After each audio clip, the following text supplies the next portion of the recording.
Welcome to another episode of Out of the Pods. I'm Deep Tea. And I'm Natalie. And guys, happy Wednesday.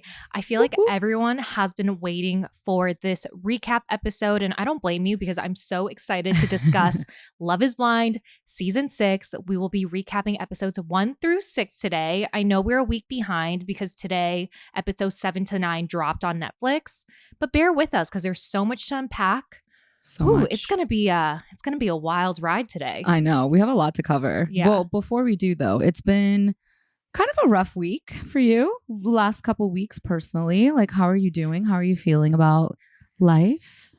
Honestly, I am doing great. This is probably the easiest breakup that I've ever gone through. And I think a lot of it has to do with the fact that, you know, when someone's like true colors come out and it's like so gross and so icky that you just are like, I have no attraction to you anymore. Yeah, it's easy to cut the ties so quickly. Yeah. I just want to say thank you to all of you for your like kind words and sweet stories, words of encouragement after last week's episode where I talked about Condom Gate. Where New York boy, the guy that I was seeing for 7-8 months, cheated, lied to me after I found a condom wrapper at his place. I've spent countless of hours reading your DMs like every night.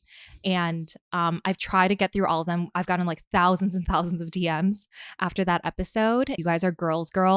I would be nothing without you guys. Aw, I love that. And obviously you, Deep D, like you are my best friend. Yeah. And it's just been like really great reminder. Yeah. I think your support system when things get hard is like the determining factor of like just understanding that you are so loved and that this person, it's okay. Your life is okay without this person. Totally. And the community we've built it's crazy. It's like we didn't even know that when we started the podcast, we'd have this much love around us. And we really do. We're so like grateful and lucky. Yeah. I know. I was just going to say, I'm so lucky. Well, that's all I kind of wanted to say about it. I'm kind of like over it. I'm kind of like pretty much indifferent. But again, thank you to all of you guys. You guys are amazing. Yeah, I love that. Well, should we get into our recap? I cannot believe that there's 6 episodes. So for our own sanity, we decided to break it up into 2 different little parts. So we're going to do pod life into part 1 of this episode. And then part 2 will be Mexico.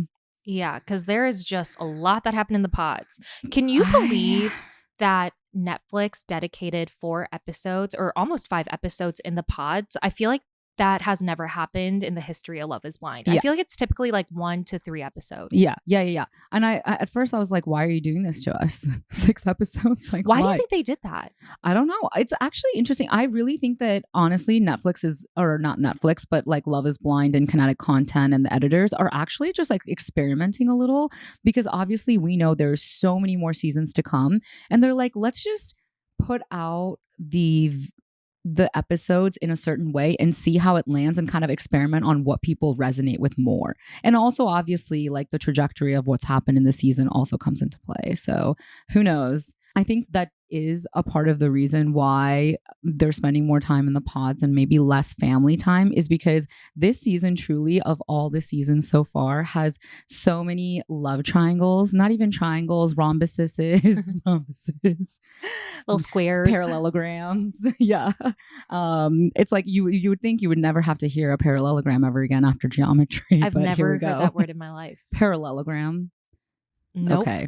We're gonna talk about that in another episode and bring you back to your mathematic roots. But anyways, yeah, I really do think that because of all of these like intertwined relationships in the pods, they have so much content later when they throw all those like parties with the entire cast and stuff because clearly they were going to introduce people that they said no to. So it's going to be, I'm excited for the next drop. Yeah. But well, can we talk about general thoughts? Like what were your general feelings as you were watching these first 6 episodes? There's a lot of episodes in the pods. Yeah.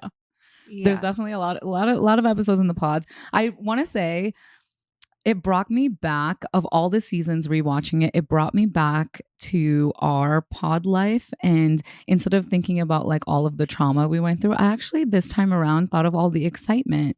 I was like, oh my gosh, like it brought me back to a place of like, I loved going on all those dates and like the butterfly feelings, like the good anxiety. And like, I don't know, this season reminded me of the fun that we had in those pods. Okay, I agree. I was actually very much shocked at how many scenes there were in the pods and like how they explored all these different like love triangles, love squares, whatever you want to call it.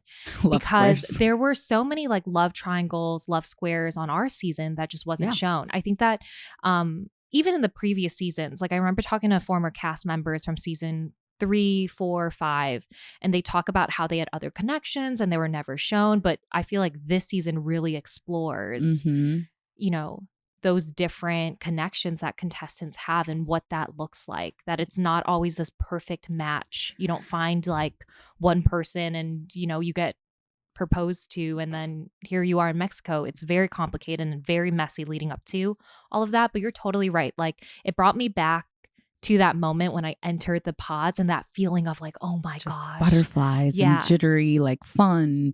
You know, speaking of like, it's never clear cut. One thing I'll say about pod life, and I think I've said this on previous recaps, but it's so like easy to portray the type of person you want to be in these pods. It's easy to embellish and like talk about this perfect version of yourself that people fall in love with.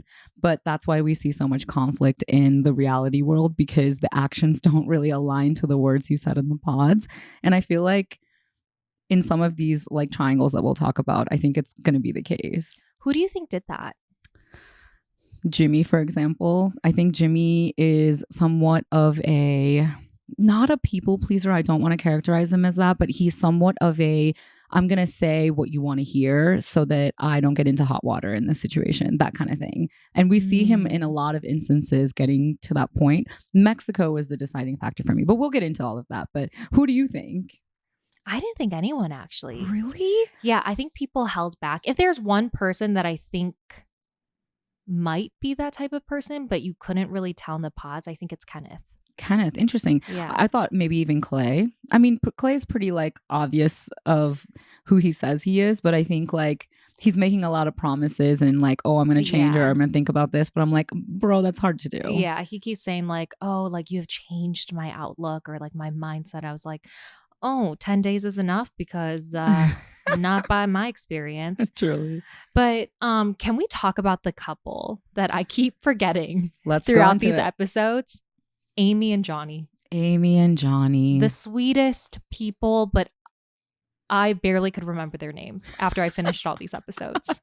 That's why I appreciated when after everyone got engaged and the reveal happened, I really appreciated Nick and Vanessa Lachey like giving us a little recap because I was like, who the hell is Amy and Johnny? I know. The last time we see them is like episode 2 and then we see them in Mexico and I was like, what who are they? Like I had forgotten that they had gotten engaged.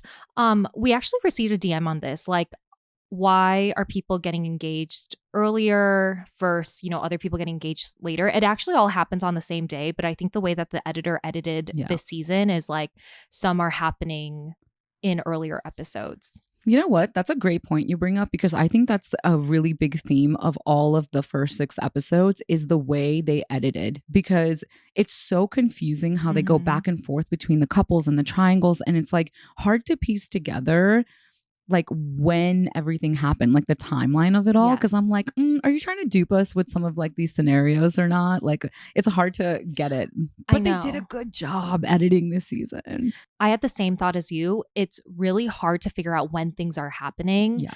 I did think it was kind of unfair with Amy and Johnny, how they show their scenes and then they kind of disappear. I do like them in that they seem very unproblematic. Like clearly they didn't have any drama with anyone else in the pods, or they're being portrayed as that like perfect couple right off the bat. Like yeah, like the right away. yeah, like Lauren and Cameron, connection. Tiffany and Brett, like that type of edit and storyline.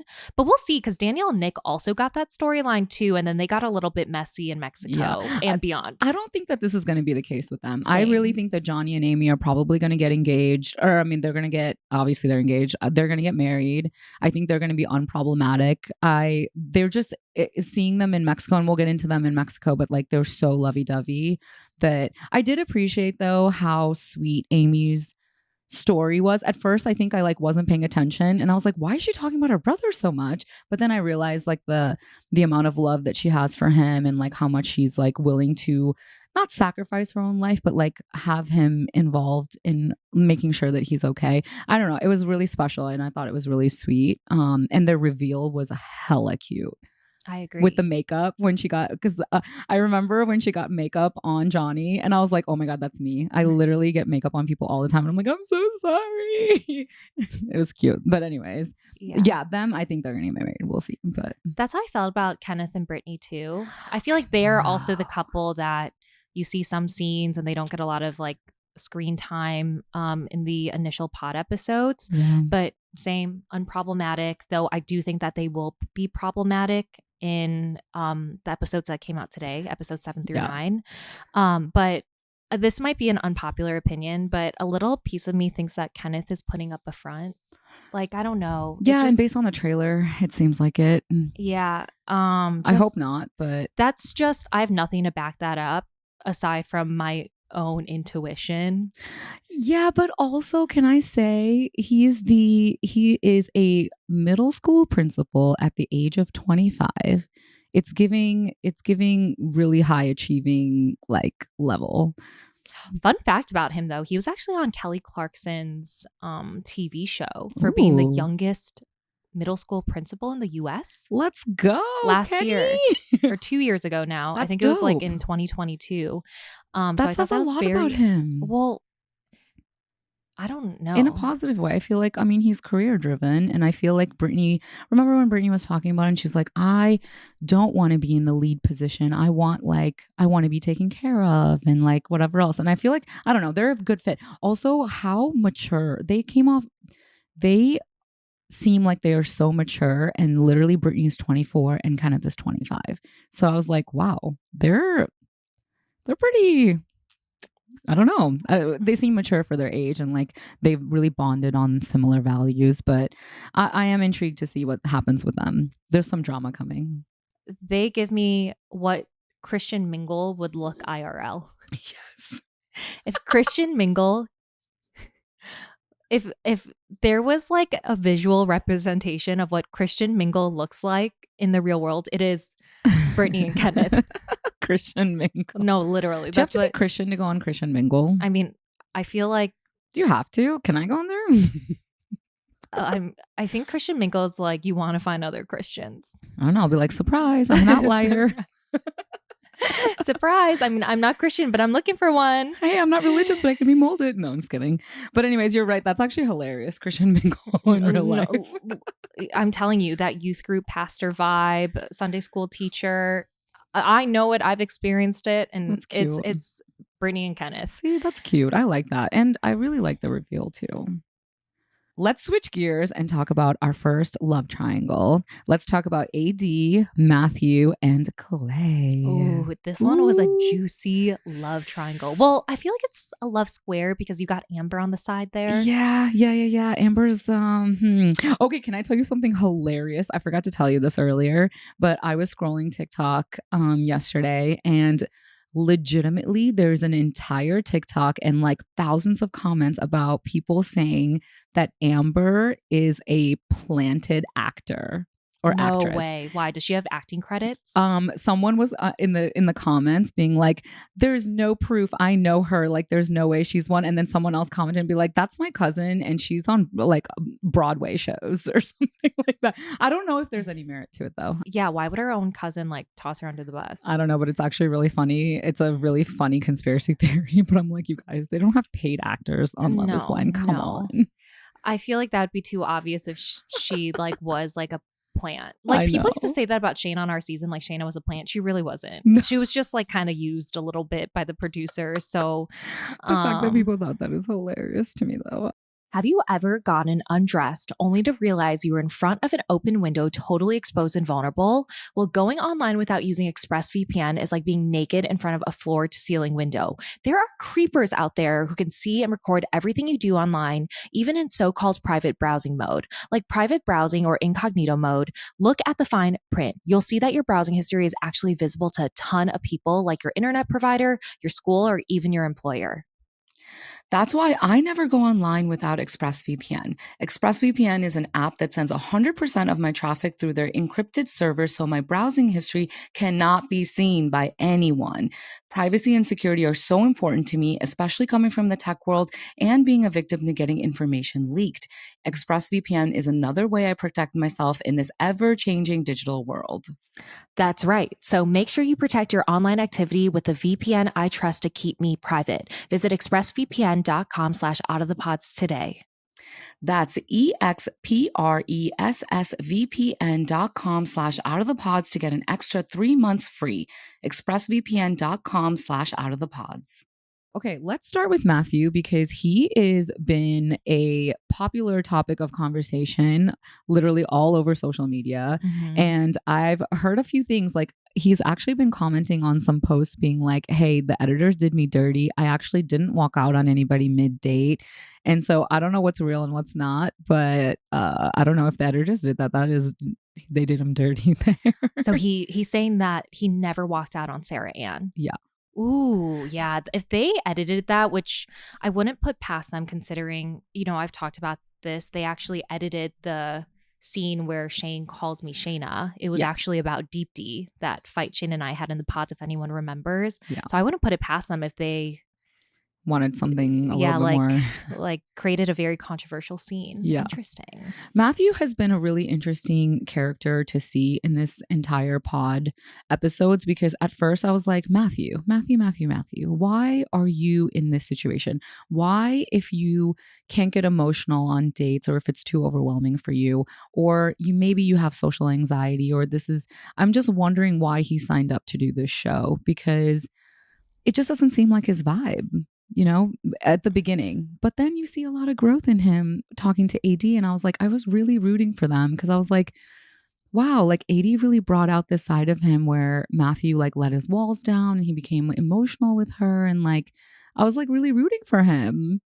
I mean, I was rooting for him too when I saw he connected with AD and AD helped him open up a little bit. Yeah.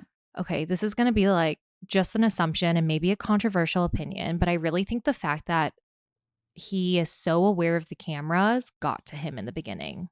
Because America's watching. Yeah, because America's watching and America loves an underdog story, according to him. But I really think that's why he was a little bit on the more awkward side when it came to like having conversations where he must have been so preoccupied with the fact that what is being filmed might be shown to millions and millions of people. But that's wild to me because if he was so cognizant of that, then why get himself into a triangle between Amber and AD? You know what I mean? Like, did you really think that's just wild to me because it seemed more calculated towards the end there.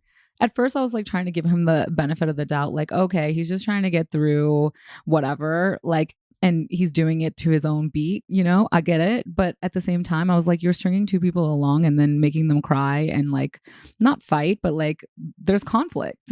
Yeah. I don't see him as like manipulative in terms of like, you know, like I don't think he led two girls on for screen time per se. I think he led them on for selfish reasons where he didn't know how to like navigate the like two navigate connections. it.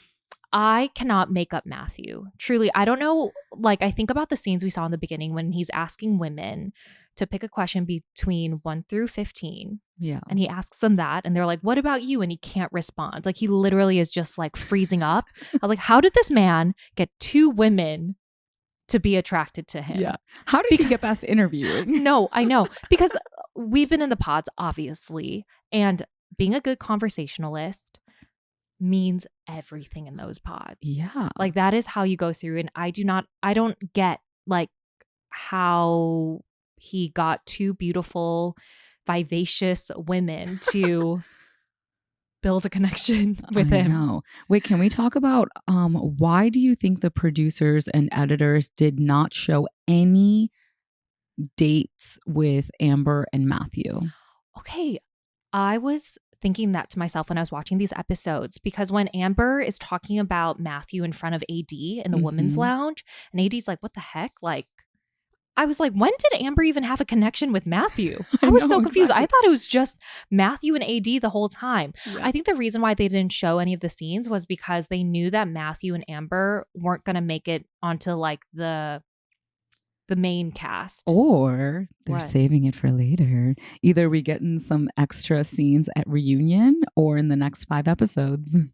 Ooh, that's Because a good I don't theory. know. We'll see. I know. My mind was going like, why are they not showing Mhm. what Matthew said to Amber? Like I was like, I need the evidence, producers and Yes. editors. Like, did he actually say the same things to Amber as he did to AD about asking their fathers for Their hand in marriage. yeah, their Mhm. permission? I was like, did he say the same thing Yeah. to Amber that he did to AD? And I was like, where's the tape? Run the fucking tape. Roll the tape. No. You know what's interesting is I think they want him to be a controversial topic because look at how we're talking about him. He is a controversial topic, and I think that's why they like left it out. They're like, let the audience ponder on exactly what happened. You know, is Matthew a good guy or not? And I don't think actually I hate saying that because everyone is good, but anyways, Matthew, you're right though. Matthew is very confusing. I'm very confused by him. I Yeah. can't pinpoint who he is as a person. Like on the one hand, I like him, but then I'm like, you're doing some questionable shit, dude.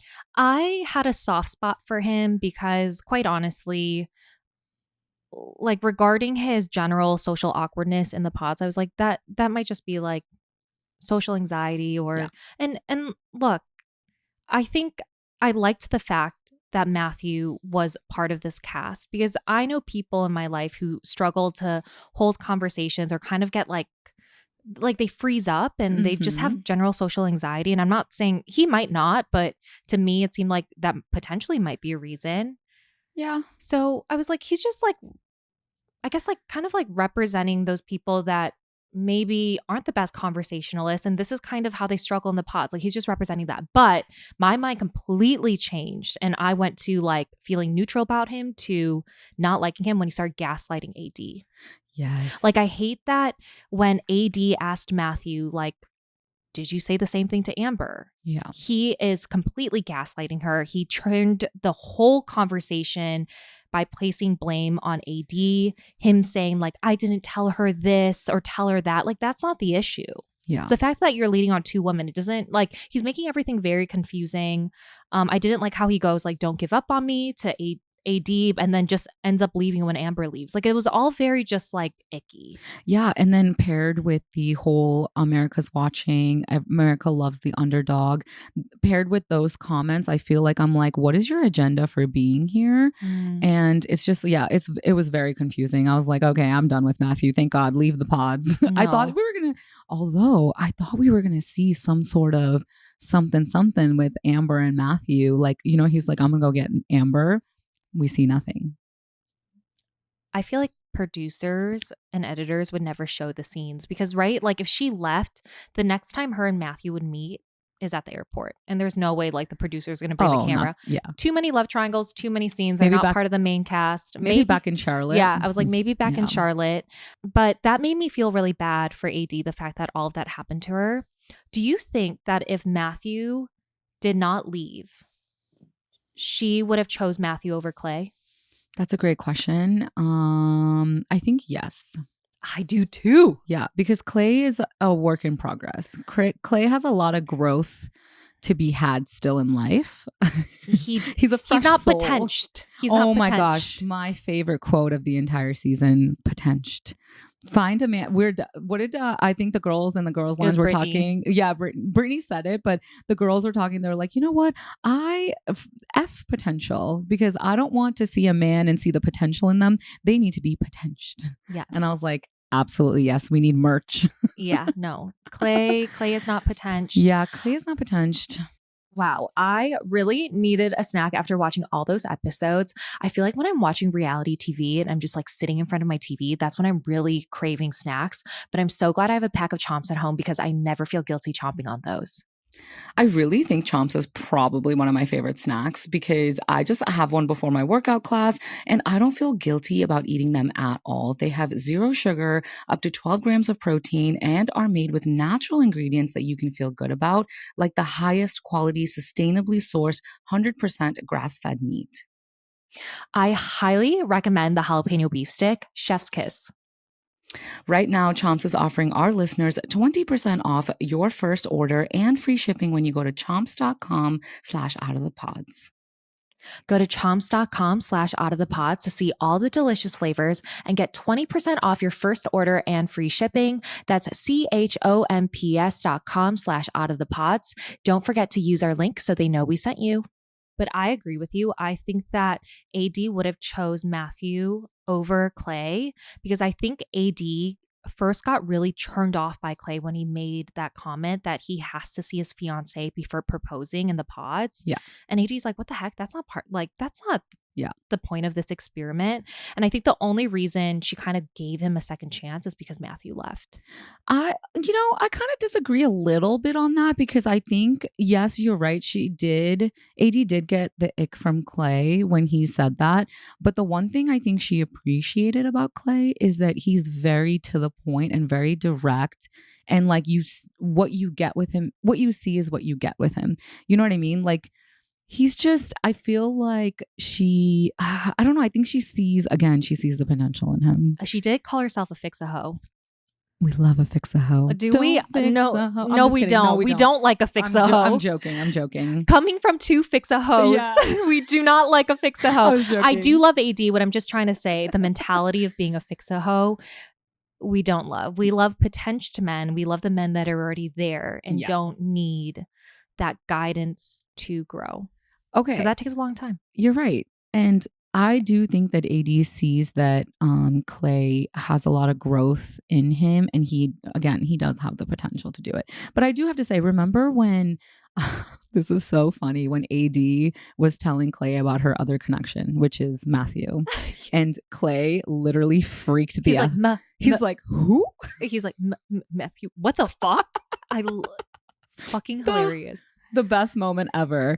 But honestly, I kind of was like judging Clay a little bit for like going off like that. But when they reconciled, AD and Clay, I noticed how communication is so important because I'm realizing that obviously we're having a human experience and it's hard to control our emotions, especially we were in those pods. Their emotions are so high. The stress is so high. Anxiety is so high. It's hard to show up as your best self, especially when you're feeling a little bit threatened. You know what I mean? Like, oh my gosh, like, I thought you were my number one, in that moment. But I really appreciated Clay coming to AD and saying, hey, like, I'm sorry that I like got a little too excited and kind of freaked out on you and blah, blah, blah. And I was just realized, I was like, listen, we all have emotions and we're going through a human experience. And I think having the ability to say, hey, like, I messed up, and then kind of hoping that you do better in the next situation that arises like this, I think that like that's cool. I like that. I appreciated that about Clay. Look, that's the bare minimum. I'm sorry. Like, yes, I get it, but like I think most people would do that in that situation. I think that's the bare minimum. I know you say he's a person, like what you see is what you get, but that's the part I don't like about him. Is I don't like that he shows his immaturity through his comments, and he takes it back when he realizes it's not like an accepted opinion or mindset. Like when AD is like, especially when he makes all those comments about how important the physical aspect is to him. Yeah, he's being honest. Look, I'm not gonna lie, probably to 90% of contestants in the pods, same thing. It's really important, or there's that need to know what someone looks like. So I totally get it. I just think it says a lot about someone where they don't have that filter there. Yeah. And they can't filter through that comment and realize like this is not the best thing to say, even though it's an honest thing. Because I think that I'd love to say a lot of filterless thoughts too. but you stop yourself. And I think that's like maturity. I agree. I think we all have those intrusive thoughts. You just don't say them out loud. And I think the best comment I've ever read about Clay is, hey, Clay, like talking about the physical appearance thing. It was like, hey, Clay, like, you know what? We get it. We understand you, but buddy, not in the context of this show. Like it doesn't, we're all about physical appearance, sure, but like don't go on Love is Blind if that's the case. But I do think like Clay just has a lot of emotional maturity. There's like he has to have a lot of growth in his emotional maturity. And I think AD is helping him get there. But again, she should not have to be a fix-a-hoe. Yeah. That's the part. One last comment about Clay, his fixation on physical appearance, obviously it doesn't look great on the show, especially when you're on a show called Love is Blind and it's, the show's trying to figure out like, can you fall in love without it being a factor? I'm not going to go too hard on him because everything that he's saying out loud in front of the cameras, even though it doesn't look very great, is what most of us are thinking when we're in the experiment. And it's happened across the seasons. We've all talked about it, especially with the former cast. Like you are always thinking about like, what does that other person look like? And it's physical appearance is a factor, I will say, for like, is a big factor for like 95% of contestants. Just no one is willing to say it. I mean, that's why you see like these couples where they meet and they're not physically attracted to each other and they don't work out because physical appearance is an issue. The only time it's not an issue is when couples find each other physically attractive. Yeah. And it's like you just get lucky. Yeah. Honestly, it's a luck.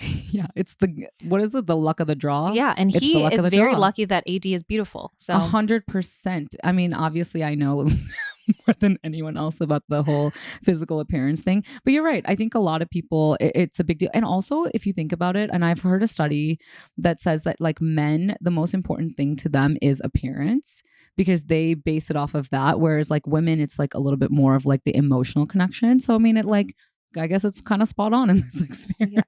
Yeah. Jeremy, Sarah Ann, and Laura. We're going through these love triangles. Jeremy. Okay, this is the part in the show when Jeremy, Laura, and Sarah Ann start.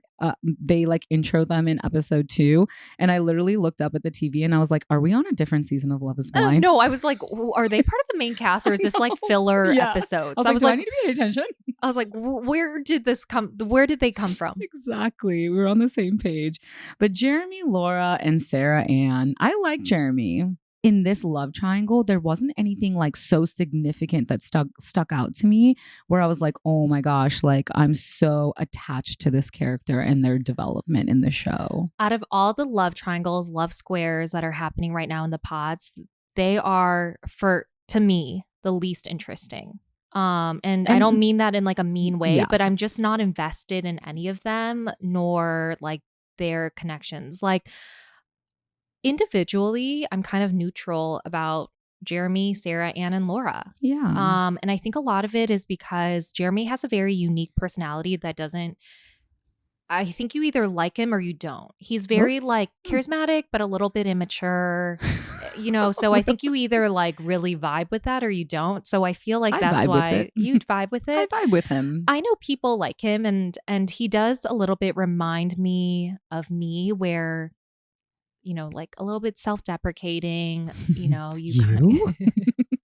very sarcastic, but again, like you either love him or you hate him. Laura, I felt very indifferent about until she had that conversation with Jess. Oh, yes. That's when I started to change my vibe. When she tells Jess, like, hey, it's your time to go. Yeah. I felt very... it like didn't you should feel, go. Yeah, like it was kind of like an icky moment for me because one, I'm thinking to myself, well, did Chelsea say that to you out of like trust and you just went and kind of just spilled the beans to Jess? Or like, did you actually have Jess in mind as like was that like from loyalty or was it just to stir the pot? And it felt like it was more stir the pot, and for her to not give her the full picture of why she's telling her to leave. Like, why should she have to trust you and be like, just take my word for it and leave? Like, why would just leave because Laura says so, I didn't love that interaction.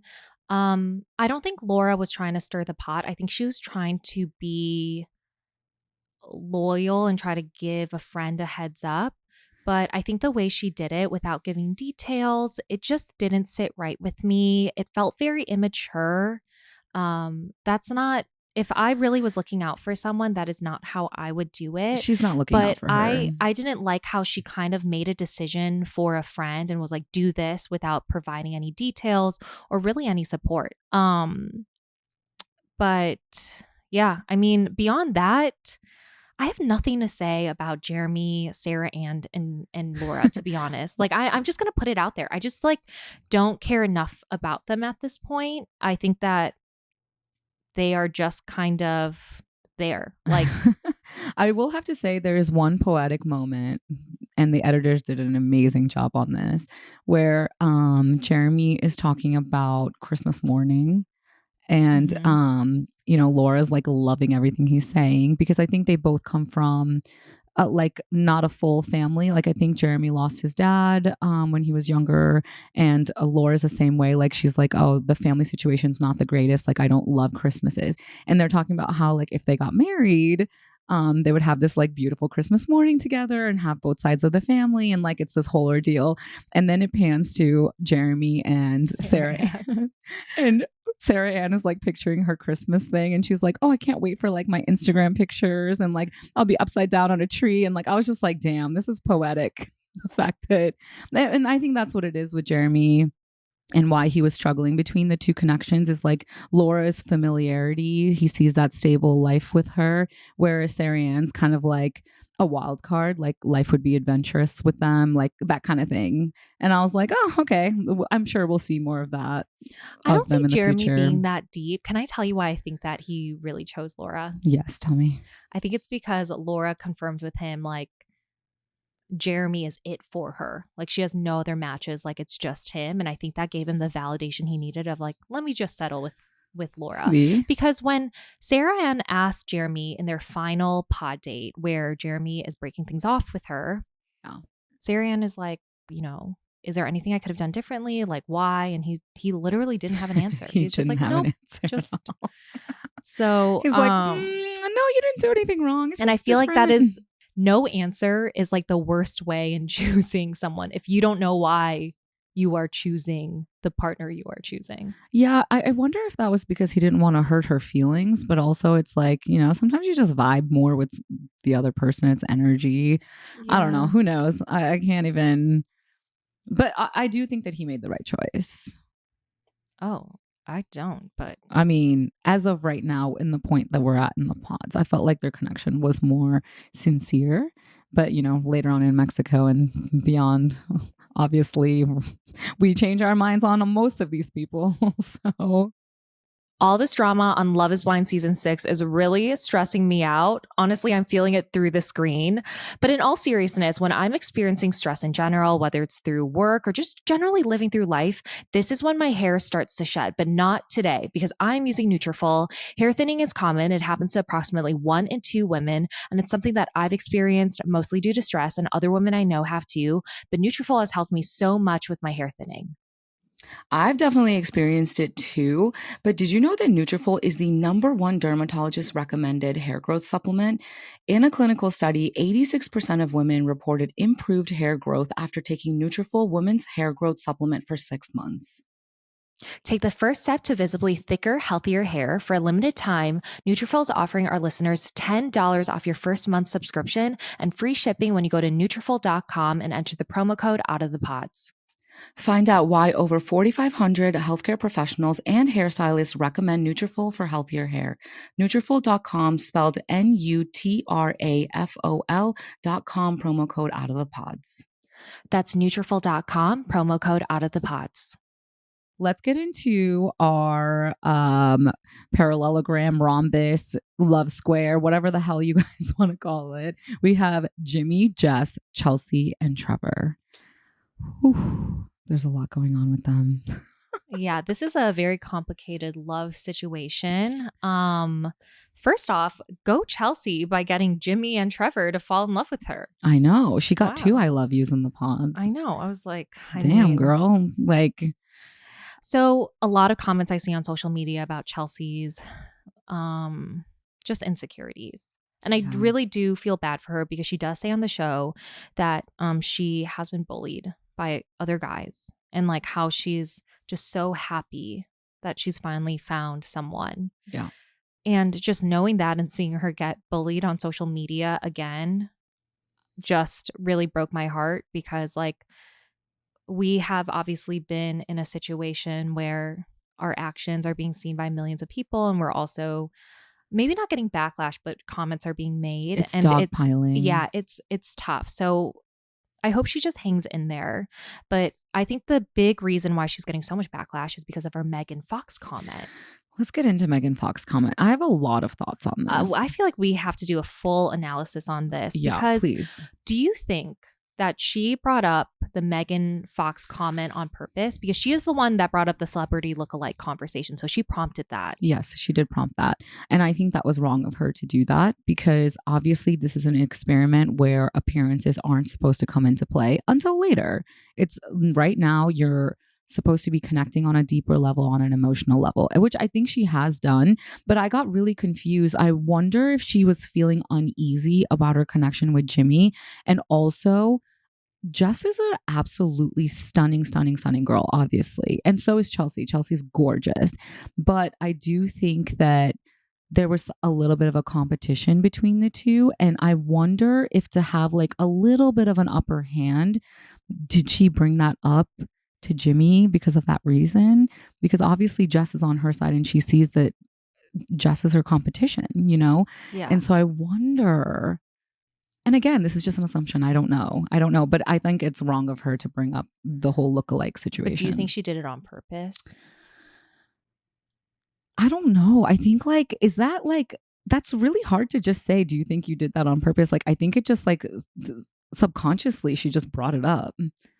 So for me personally, I think she did it on purpose. I think that she kind of set it up because again, she prompted that celebrity lookalike conversation. She did. So I think she wanted the conversation to go there where she does make that Megan Fox comment, but I'm not going to be too hard on her about it. I know people are going after her about it, but let me give you guys some tea about what happens in the pods.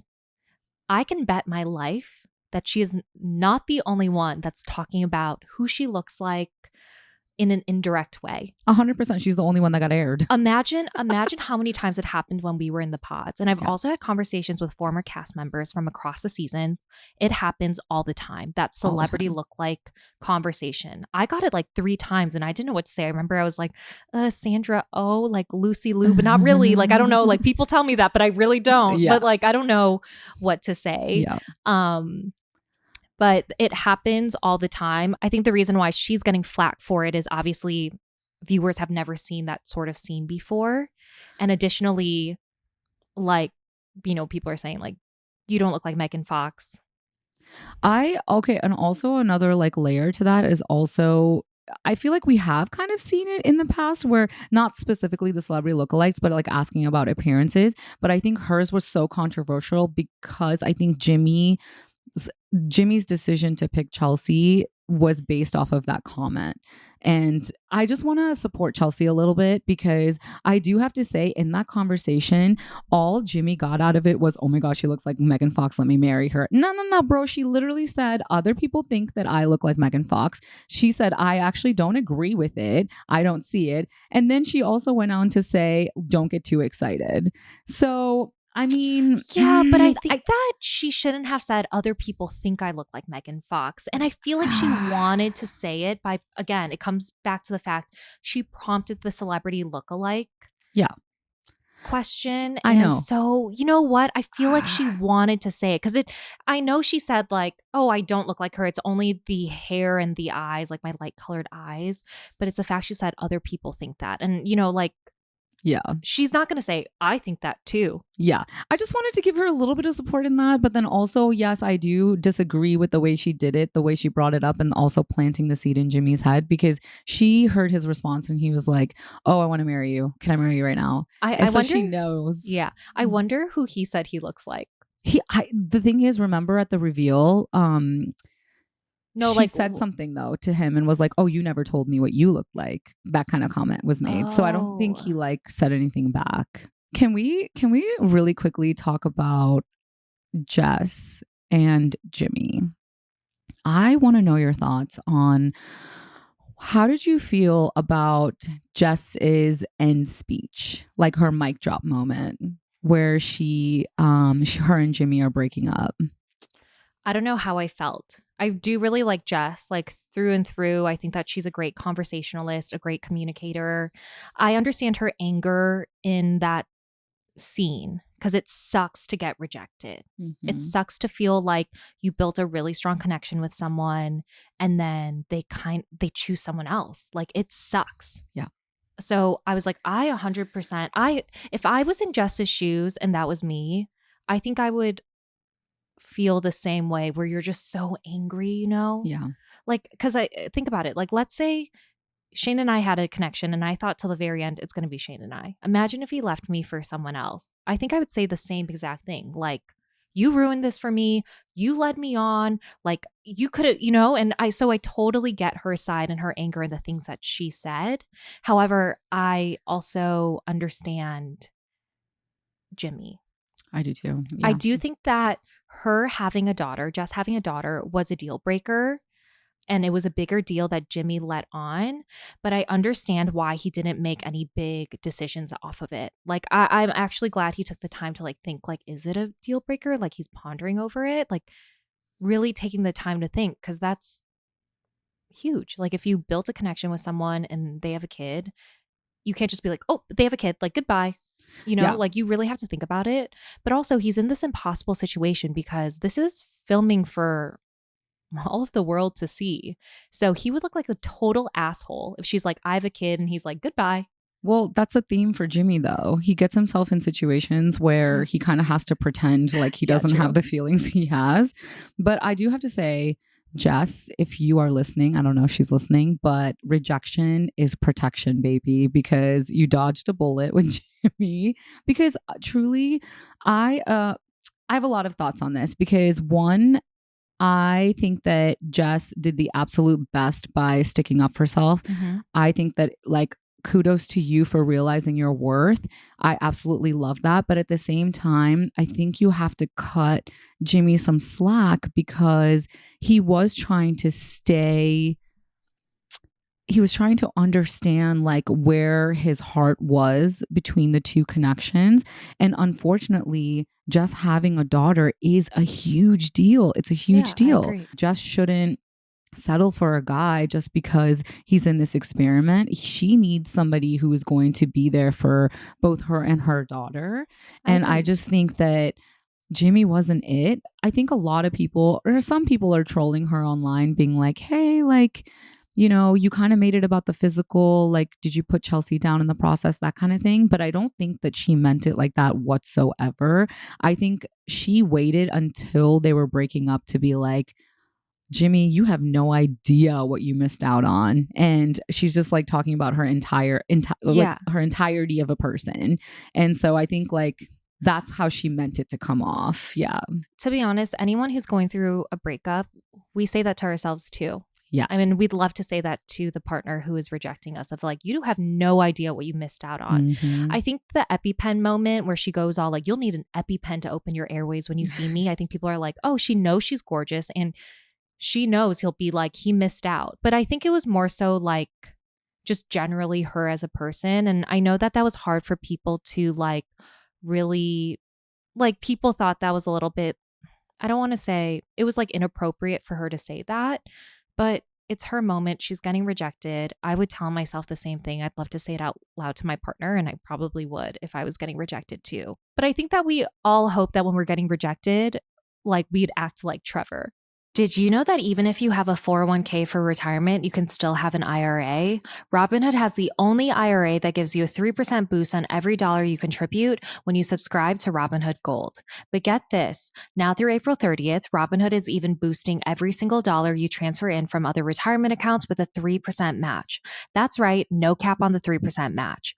Robinhood Gold gets you the most for your retirement thanks to their IRA with a 3% match. This offer is good through April 30th. Get started at robinhood.com/boost. Subscription fees apply.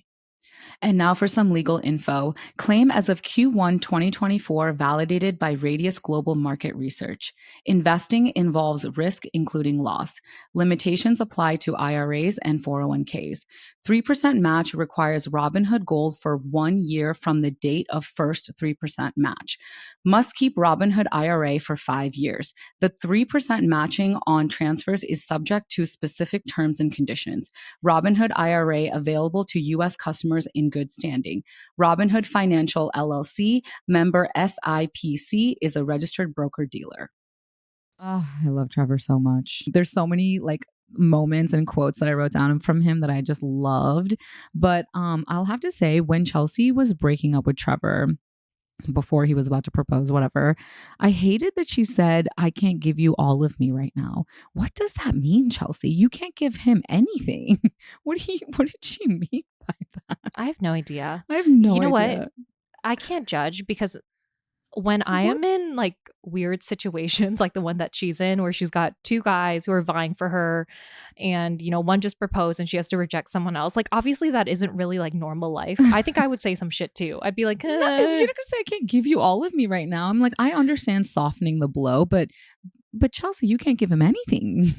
You can't give him anything. No, I know. What was really concerning during that like breakup rejection scene is when she doesn't respond, when Trevor says, if I went first, would you have said yes to me instead of Jimmy? And she silence. And he's like, that's not good for Jimmy. That's not good for Jimmy. I know. Silence is deafening, isn't it? Yeah. Ooh.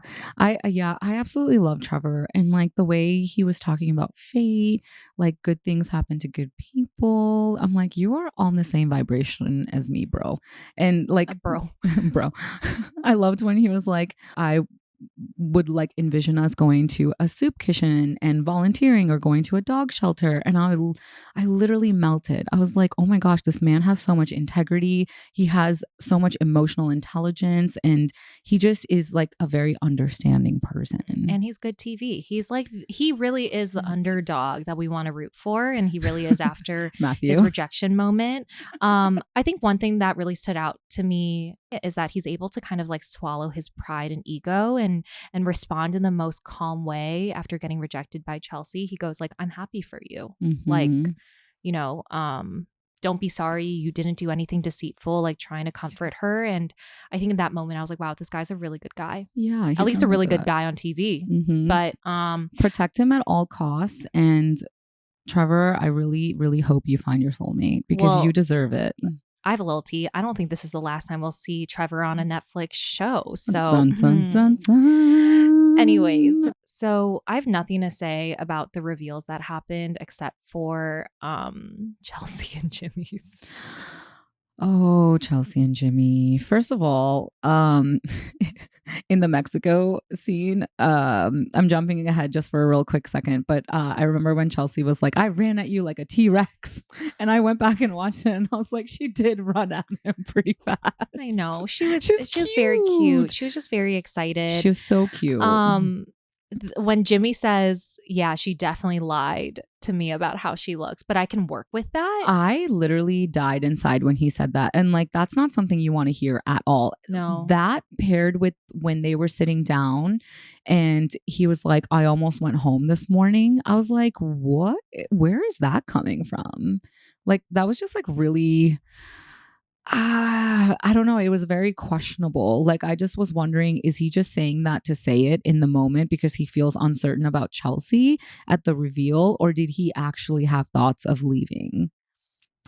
Maybe it just got super overwhelming from him, and I'm sure like the fear is going through, especially after the conversation with Jess, like, I'm gonna get a shitty edit. I just gotta end it here. I always think like outside of the box of what's happening on the show, of Yeah. like how I would feel if I had that hard conversation with someone. I think my first thought would be like, I'm so fucked on the show. Like I'm Yeah. gonna get the villain at it. But that was a really hard reveal to watch. I don't think it helped the editors put the worst music over their reveal over everyone else's. By the way, I went back and listened to it. There was no music. There was actually really, really good music at the beginning. I know. And then when they cut sat down, they cut the music. There was no music whatsoever. they did that with Zach and Irina's reveal in season 4. So I was like, obviously they're foreshadowing like a dramatic. Yeah, like this couple is probably not going to work out. Here's the thing also that like really stood out to me with Chelsea and Jimmy's reveal was the moment with all the other couples, they got down on one knee fairly quickly and then they sat down and chatted. But with Jimmy and Chelsea, Jimmy waited until for a while after they had their conversation sitting down to get down on one knee. So I was like, oh man, I feel like there's something off. Yeah, I mean, definitely something off. The fact that the producers also prompted that question to Jimmy, like something that made him say, like, she definitely lied about how she looked. Like, yeah, that's going to be a big storyline for them. But can I tell you this moment that I really related with that Chelsea did is when she was getting proposed to, she, again, like during the reveal, she kind of put her hands in front of her body. Yeah. And if anyone has like struggled with like body image, I know that feeling so well. And that made me really feel for her. I know she's getting a lot of flack about like, you know, like she's insecure, she has low self-esteem. But I do really enjoy Chelsea in this moment in the pods because a lot of women struggle with self-esteem issues, maybe body image issues. I don't know if she does, but it sounds like she does. And this is a real life example of like when you're still struggling with that, how it looks like when you're on the show. Yeah. And also, I think she also was looking for some validation from Jimmy in this she moment. always is looking for validation. Yeah, I think that's like a big indicator. And Jimmy's just like, I feel like Jimmy, this is where I start to question Jimmy a little bit. And when we get into Mexico, I feel like I even started questioning him even more, is he really struggles with honesty, which I get it. Don't like say anything mean in that moment. The reveal like is so like special and auspicious, like don't do that. But what I'm trying to say is like him just throwing out random words, being like, you're gorgeous, you're this, you're that, like I don't know, I just felt like so, I don't know, it like forced. I don't know, the energy was off with Jimmy is what I'm trying to say. Yeah. A lot of people were also talking about AD and Clay's reveal because obviously Clay had indicated that physical appearance is really important to him. And so obviously this is going to be a really, really telling moment. But I thought like their interaction was really, really sweet. No, I did too. But I think it comes back to the fact that AD is beautiful. And so Clay got lucky. I think if AD wasn't this conventionally beautiful woman that she is, I don't think that Clay would have had that same like lustful. Like I don't think Clay would have had that same reaction as he did seeing AD at reveal. I mean, he still says like, you know, that he still talks about the physical in his confessional, you know, like after the reveal, and that's how it's part of his still important to him. storyline. Yeah, and that's fair to say, but I again, like I think he's not getting a lot of flack right now because she is beautiful and he is attracted to her. Well, let's wait till Mexico. Can we get into Mexico? Let's do it. Yeah, let's go straight into Mexico. Oh boy. Let's start with AD and Clay. The reveal with AD and Clay was very cute, and it did kind of make me like Clay a little bit more until we get to Mexico. And I'm like, oh my gosh, here's more red flags popping up, especially their conversation about the working out stuff, where he's like, yeah, if your body changes, like I'm dragging you to the gym. Yeah. I thought, oh man, listen, I like somebody who's direct and straight to the point. But again, here's another thing about Clay that I think he means well, but he literally is the worst at emotional maturity. He just does not understand that what he's saying is not okay. And like, AD, I commend you for having the patience to talk to him through that, because I would have been so self-conscious, and like I'm like, holy shit, like he's only going to care about my physicality, and like does he love me for me? I don't know. I thought that was like a really hard watch. What I did appreciate about Clay though is that when AD did call him out, he was willing to listen and say, okay, maybe I need to change my approach. This is why I think No, for the cameras. I don't believe that because it's not the approach and it's not the delivery. It's the fact that that's his mindset. Because she even says, like, you're really going to tell me to like go to the gym, like, especially when my body changes after pregnancy. And he's like, yeah, maybe I could change my delivery though. And I was like, it's the fact that it's the mindset of it. Oh yeah, You it's a don't- red flag. He completely missed the point, and I don't like that she glossed over it, though I understand there's not much you can say or do in front of the cameras, you know? Yeah. But I feel like when he always says, like, when he always kind of like agrees with her and like something, like, I don't really believe it.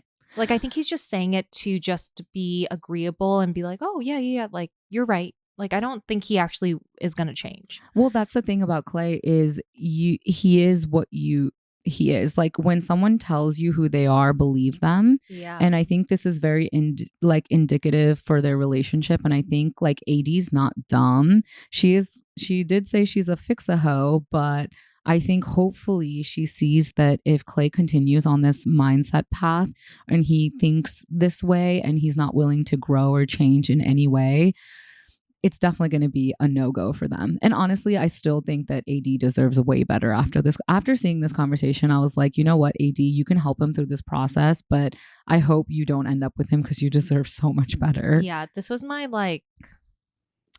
point where I was like, I hope that they don't end up together. Yeah, because I just love her. No, I do love AD too. Another mind-boggling moment that happened was Chelsea and Jimmy talking about their relationship essentially. Remember when Chelsea asks Jimmy, she's like, what did you think about me when I first came out? He's like, your teeth. He's like, I love your big square teeth. That's what you could like. Why not just say I liked your smile? No, I know. Jimmy. It was very, very awkward.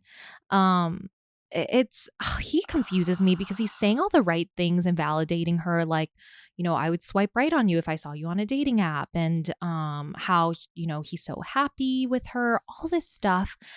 But it just, I don't know, that lacks comment, meaning. I was like, the comment that he noticed, well, first he's like, your boobs, but also your teeth. I don't know, it's at least he's being honest, I guess, because it doesn't feel like he's being honest in the other things that he says. No, you're right. I think that's the problem with him, and that's why Chelsea is seeking so much validation from him, because even though he's saying all the right words, I think the meaning behind it is lacking. The energy is off. And I remember specifically a moment when they were laying in bed and he was saying, oh my gosh, like in the pods, I loved when you would laugh all the time and be goofy. I like love that version of you. But Jimmy, she can't be that version of herself because she doesn't feel safe around you. Like she knows like that your mentality has changed. She knows that your energy has shifted. I can think that she wholeheartedly senses that, and that's why she's seeking so much validation from him. Yeah, I bet she feels that energy. I mean, we do as viewers through the screen. Yeah. I don't know.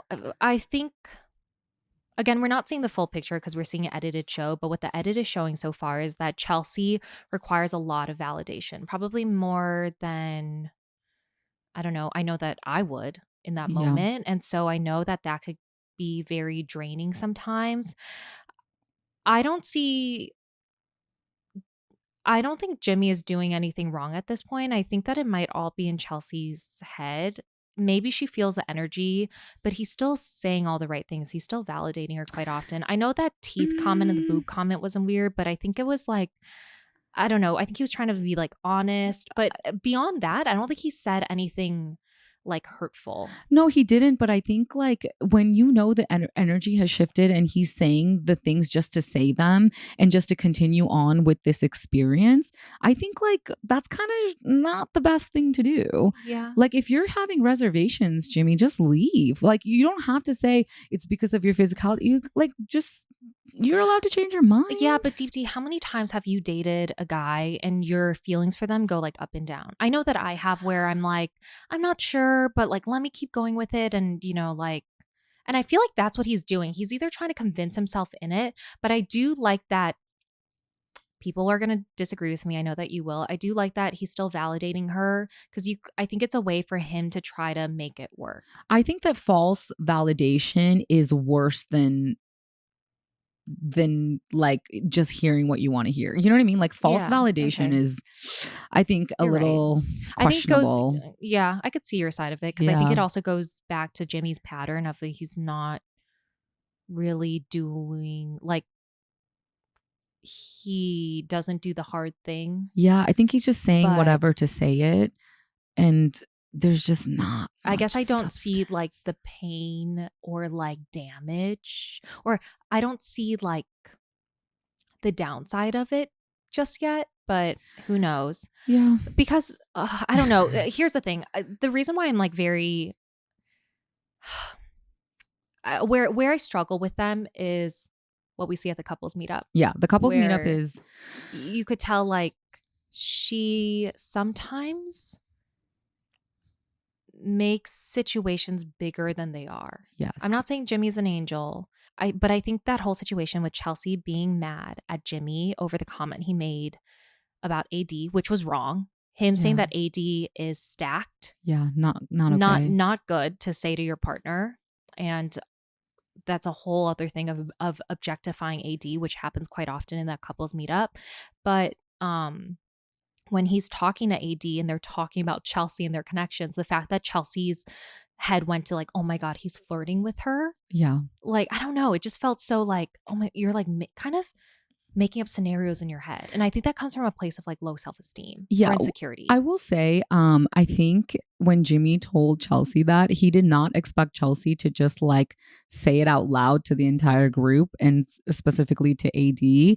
And so him going to AD and talking to her about it was him like trying to like kind of diffuse the situation and be like, okay, I'm sorry. Like it's not, like I didn't mean it like that kind of thing. But obviously Chelsea took it as, oh my gosh, they're flirting because he just complimented her. Now he's going over to talk to her. So I think like this is a classic case of how the narrative we spin in our own heads really changes our reality. Our perspectives are so different when you see the exact same situation. And it's like, even with you and I, like us watching that scene, we have different takes on it, you know? And like, imagine living through that. And I totally feel for Chelsea because I understand it, because you say the whatever happened the night before with the whole Teeth situation and him not really like complimenting her, that insecurity from Jimmy, and pairing that with like understanding how amazing, like she's comparing herself to AD in that situation, and like, oh, that's just the worst thing you can do is compare yourself. And she was spiraling the entire night because of that. It was actually kind of bad. I was like, oh my gosh. But you're right. In that moment, I did not think that Jimmy did anything wrong. At the couple meetup, I am Jimmy in the sense that like I like to be a social butterfly and run around and not be next to my partner the whole time.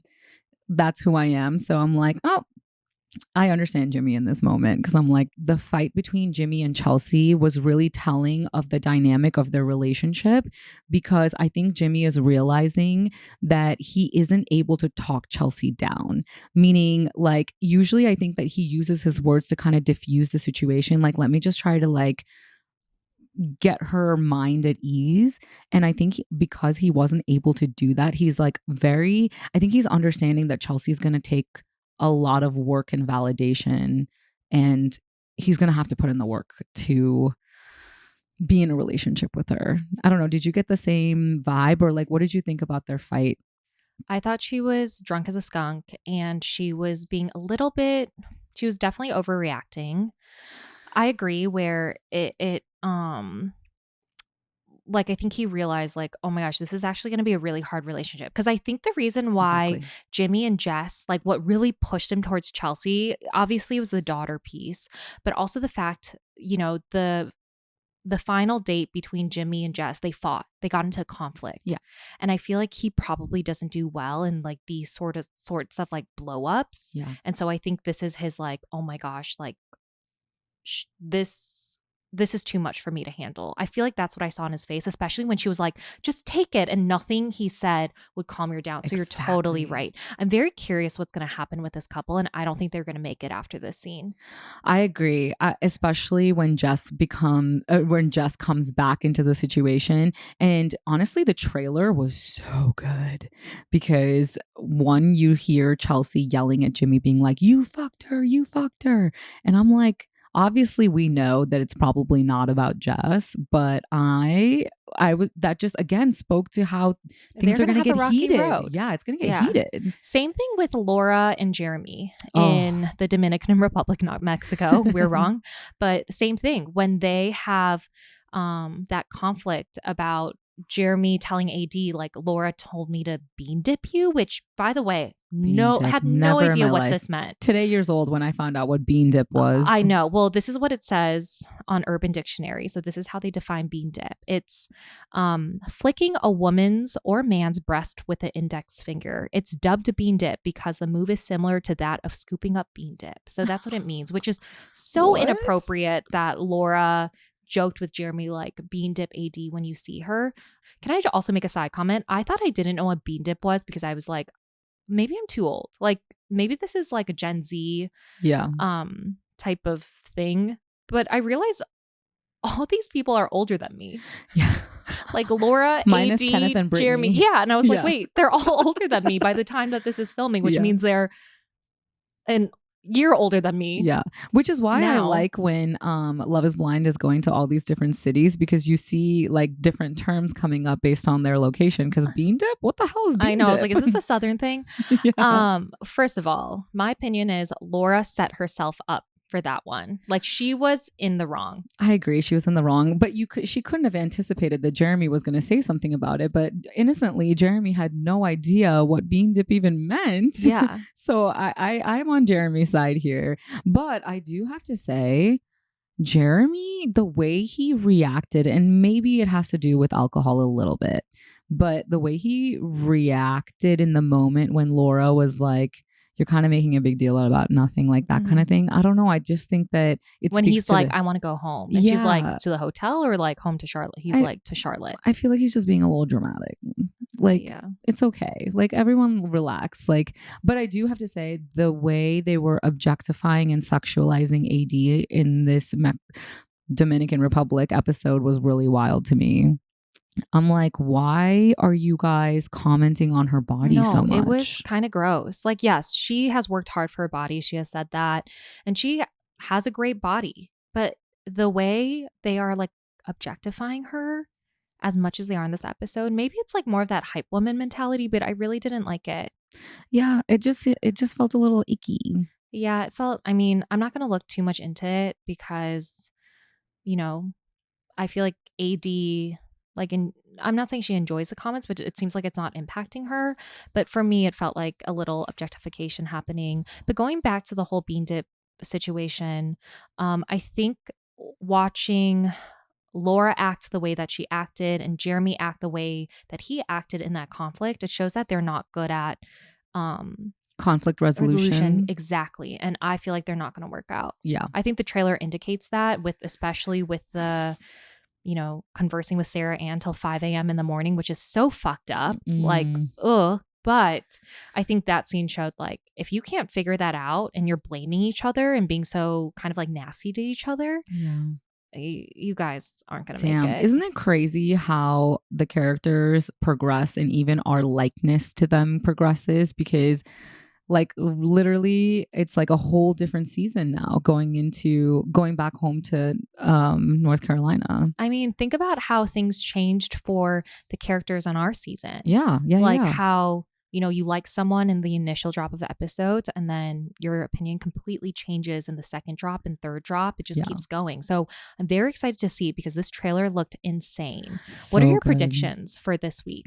I'm going to have to say predictions for this week. Like, are you asking me who's going to make it or who's not? Just what's going to happen. I think that AD and Clay are going to really explore their relationship more, and I think it's going to be very telling on how they like cohabitate.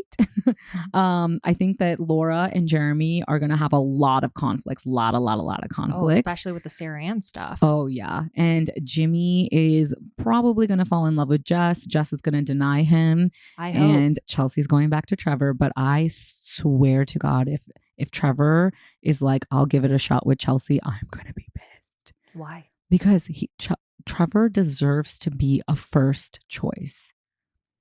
Always. Yeah, but Bliss wasn't, and she's now living her happy life. So I don't like it when you bring logic into situations. I don't like that. But you know what? I feel like it's hard for probability. Like Bliss and Zach were it was a pleasant surprise, but I don't think like everyone gets that lucky. yeah, okay, I agree too. I want the best for Trevor too. I don't think that Trevor will give Chelsea another chance. I think Jess is gonna. I hope she stands her ground with Jimmy. Like there is no like flirting or crossing the line there. But she's gonna get her like vengeance, little revenge, which I think that she deserves. She's a baddie. Yeah, and I don't think Brittany and Kenneth are gonna make it. Brittany and Kenneth. Yeah. It was really interesting that she said, "Oh, you're a whole different person here at home than versus the pods." And can I just say one last like comment about all of that before we wrap this episode is I think along with the partners, how they're like finding out new information about who they're with. We as viewers it's the same boat. I think I liked a lot of the people more when they're in the pods because they're just chilling in the pod, just like hanging out, and like I loved hearing them. And then seeing how they interact with people in situations in real life, I'm like, bro, I'm losing a little bit of respect. Like it's crazy how my entire outlook has changed on people. We definitely get judgy more as the episodes go on. And Amy and Johnny, they're just going to chill. They're just going to make it through. Yeah, they're going to make it. I think the way that Amy walked away when the women started talking about sex and who's having sex, it shows that she's very protective of her relationship with Johnny. They're going to make it. That is my prediction. Agreed. And that is our recap. I'm sure it's only going to get messier and messier as this season goes on. But I have to say, this is a really good season. It's a good season so far. Yeah, I can't wait to see the next drop of episodes, which just dropped today. But if you guys have any comments, please DM us at our Instagram page at Out of the Pods. Yeah, you know they're going to have a lot of opinions and perspectives. So please let us know. And make sure you leave a review and subscribe. See you next Wednesday. Bye.